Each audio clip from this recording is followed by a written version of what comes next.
ఇంటింటి చెత్తనంతా ఓయమ్మ నెత్తిన మోసేటోళ్ళం, బాజారు కంపునంతా ఇంపుగా ఎత్తి పోసేటోళ్ళం.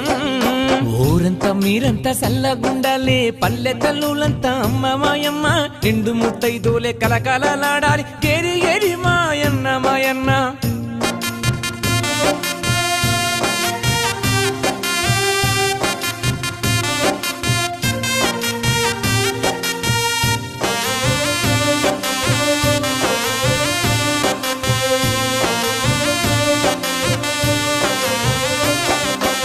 కరోనా కాలాన కంటికి నిద్దుర, ఇంటికి దూరము అయినోళ్ళమయ్యా, ముట్టుకోని రోగమాని మంది వనికి వనికి భయపడుతుంటే, కట్టుకున్న వీడే చీదరించుకుంటే, కనుకున్న పిల్లలు ముక్కు మూసుకుంటే, మీ ఇంటి సేవలను కరోనా వచ్చిన పట్టుకున్నాం, తల కొరివి పెట్టినోళ్ళం.